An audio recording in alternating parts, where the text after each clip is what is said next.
একটা সংসার সুখে শান্তিতে ভরিয়ে রাখতে চাইলে দুইজনকেই দুজনার সম্মান করতে হবে এবং বিশ্বাস করতে হবে, আর সাথে ভালোবাসা তো থাকবেই।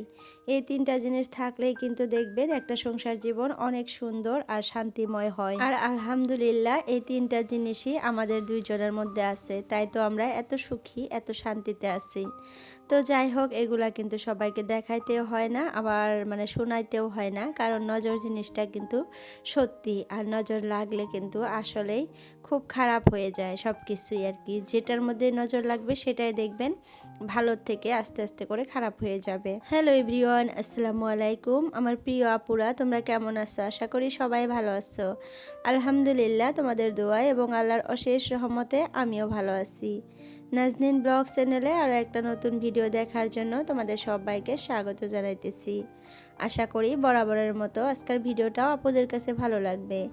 যদি ভালো লাগে প্লিজ একটা লাইক দিয়ে আমার পুরো ভিডিওটার পাশে থাকার অনুরোধ রইল। তো সংসার সুখী হয় রমণীর গুণে, আসলে এটা একটা কথা মাত্র। আসলে কি খালি রমণীর গুণে সংসার সুখী হয়? এটা কিন্তু একদমই আমার কাছে বিশ্বাস হয় না। কারণ দুইজনারই গুণ, ভালোবাসা, বিশ্বাস, ধৈর্য, স্যাক্রিফাইস সব কিছু মিলিয়ে কিন্তু একটা সংসার সুখের হতে পারে। আসলে সংসার জীবনে এসে এগুলো আমি একদম হাড়ে হাড়ে বুঝতে পারতেছি। আর আগে এই কথাটাই জাস্ট খালি শুনতাম আর ভাবতাম যে হয়তো হবে, কিন্তু এখন যখন আমি নিজে সংসার করতেছি তখন কিন্তু বুঝতে পারি আর কি কি লাগে একটা সংসার সুখের করতে। তো আসলে এই জিনিসগুলো কিন্তু লাগে একটা সংসার সুখের করতে। তার সাথে টাকাটা কিন্তু অনেক মূল্যবান এই যুগে চলার জন্য। টাকা থাকলে সবাই দেখবেন আপনাকে সম্মান করবে, ভালোবাসবে। আর যদি আপনার হাতে টাকা না থাকে আপনাকে কেউ দাম দেবে না, কেউ সম্মান করবে না, আর একটা কথা বলতেও আপনাকে পরোয়া করবে না। তো যাই হোক, সবার আগে বর্তমান যুগে টাকাটা খুব ইম্পর্ট্যান্ট আপনার কাছে, বা আপনার আর কি সম্মান বৃদ্ধির জন্য। আগে মানুষ বড়কে সম্মান করতো, ছোটকে ভালোবাসতো, এটা শুনতাম। কিন্তু এখনকার যুগে এসে যার কাছে টাকা আছে তাকেই মানুষ সম্মান করে, তাকেই ভালোবাসে। তো যার জন্য টাকাটা কিন্তু অনেক ইম্পর্ট্যান্ট আমাদের লাইফে। তো টাকা তো লাগবেই, টাকা তো ইনকাম করতেই হবে, টাকা তো সেভিং করতেই হবে, আর সাথে আপনাকে তো ধনী হইতেই হবে এই যুগে। আপনি যদি ধনী ব্যক্তি না হন তাহলে কিন্তু আপনার কোনো জায়গায় নেই এই সমাজে, সবার মাঝে আপনাকে থাকতে হবে একা একা। কারো সামনে গিয়ে আপনি ভালো করে বা উচ্চ করে একটা কথা বলতে পারবেন না, কারণ আপনার কথার কেউ দাম দেবে না যদি আপনার হাতে টাকা না থাকে। আমি জানি এই কথাগুলো শুনতে অনেক খারাপ লাগতেছে, কিন্তু কি করব বলেন, আসল বাস্তব কথা এগুলা। এই বর্তমান যুগে এই কথাগুলা একদম বাস্তব। তো যাই হোক, অনেক কথা বললাম, এখন ভিডিও সম্পর্কে একটু কথা বলি আপুরা।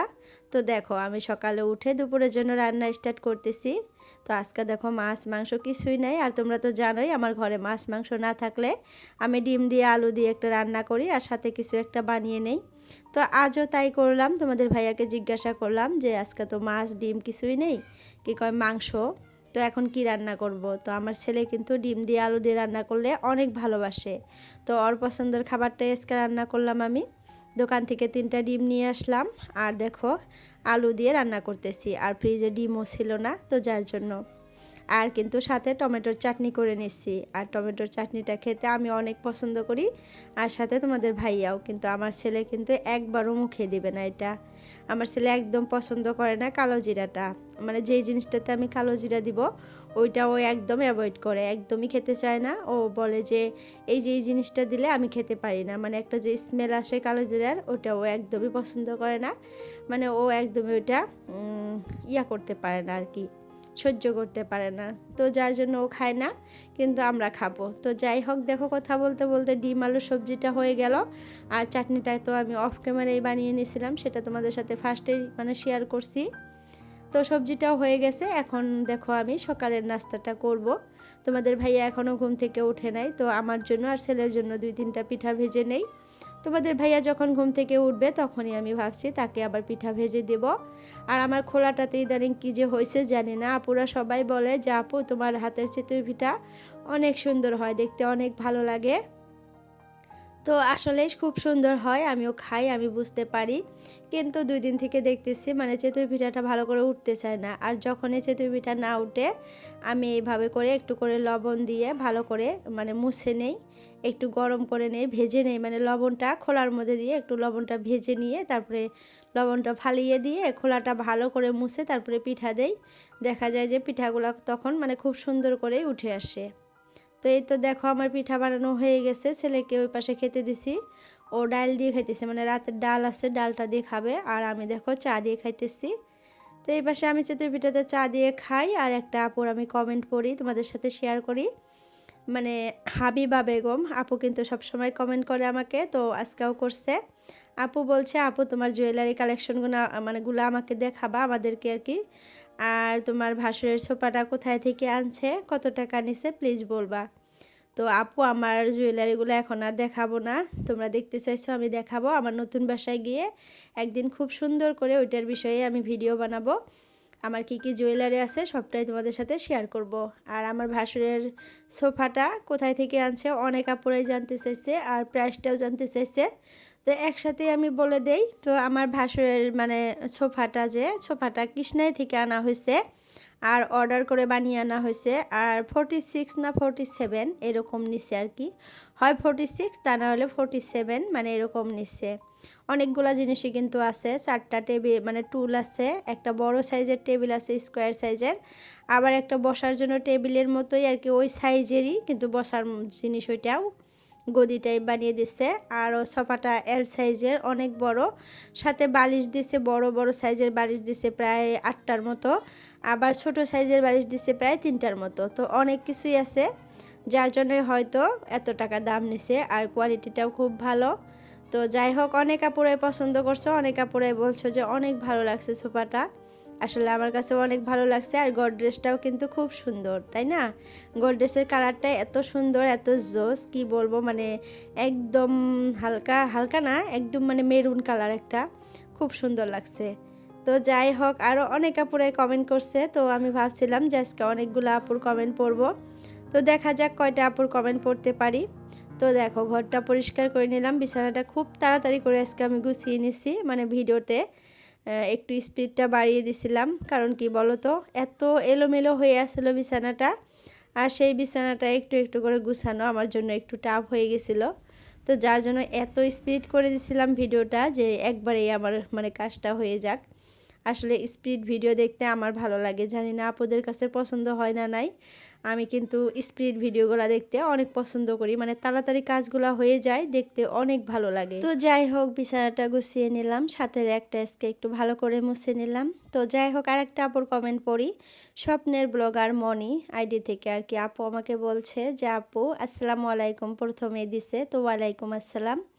আর আপু বলছে, আপু আমার মানে বাবা মার জন্য কিছু করতে বলছে, কালকার ভিডিওতে যে আমি বলছিলাম যে মানে আমাকে সোফা দিবে আর ডাইনিং দিবে, তো যার জন্য বলছে যে উনাদের জন্য কিছু কইরো তুমি, আর তুমি যদি ভালো হও তোমার ভাইও ভালো হবে, বোনেরা ভালো থাকলে ভাইরাও ভালোই থাকে, এটা কথা একদম রাইট বলছো আপু।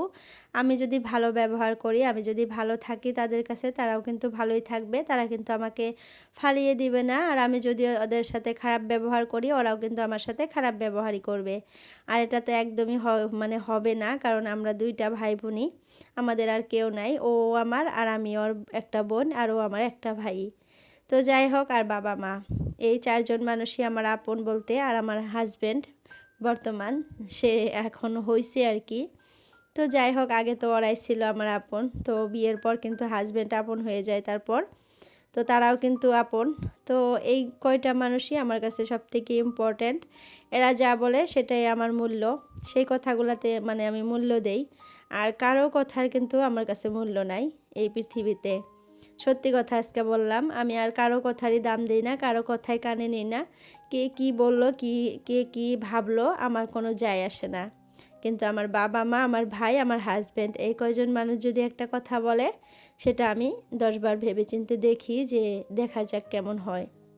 তো যাই হোক, কথা বলতে বলতে দেখো ঘরটা একদম পরিষ্কার করে গুছিয়ে নিলাম।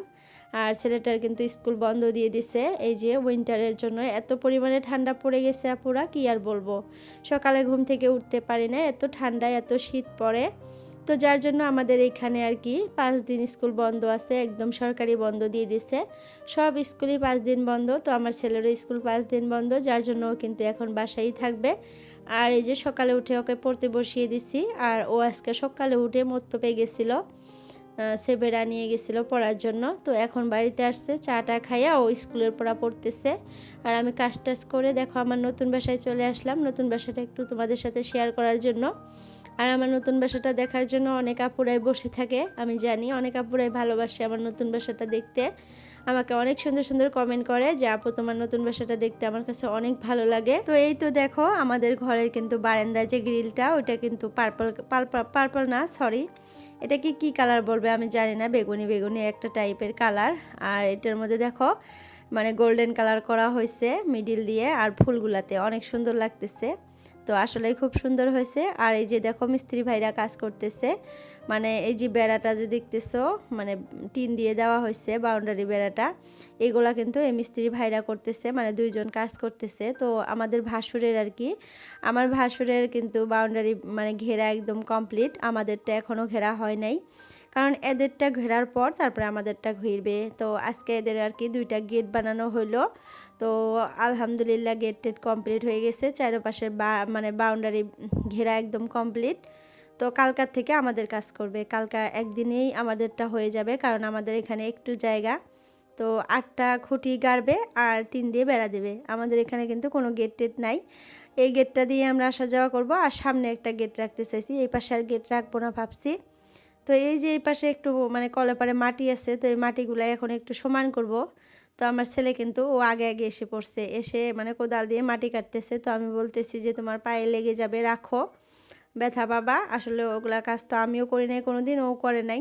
তো সত্যি কথা বলতে আপুরা, এর মাঝে একদিন করছিলাম আর আজকেও করতে আইছি, কিন্তু আমার শরীরের অবস্থা একদম মানে শেষ হয়ে গেছে, কারণ এইগুলা কাজ তো আমরা করি না। তো হঠাৎ করে করলে কিন্তু দেখা যায় শরীর হাত এগুলো খুব ব্যথা করে। তো আমার রাতে এত পরিমাণে ব্যথা করছে, কিন্তু তোমাদের ভাইয়াকে আমি বলতে পারি নাই, যদি বলি আমাকে অনেক গালি দিবে, কারণ উনি আমাকে বারবার করে মানা করে দিয়ে গেছিলো যে তুমি এগুলা করো না, একজন মানুষরা নিব সে করবে। কিন্তু আমার কেমন জানি মনে হলো যে একটু সমান করি, কি হবে, নিজের কাজ নিজে একটু করি। তো করতে গিয়ে একটা অবস্থা হয়ে গেছে, কালকার থেকে আমি ঘাড়ের ব্যথা আর হাতের ব্যথায় ভুগতেছি। তারপরেও তোমাদের সাথে আজকে ভিডিও শেয়ার করলাম।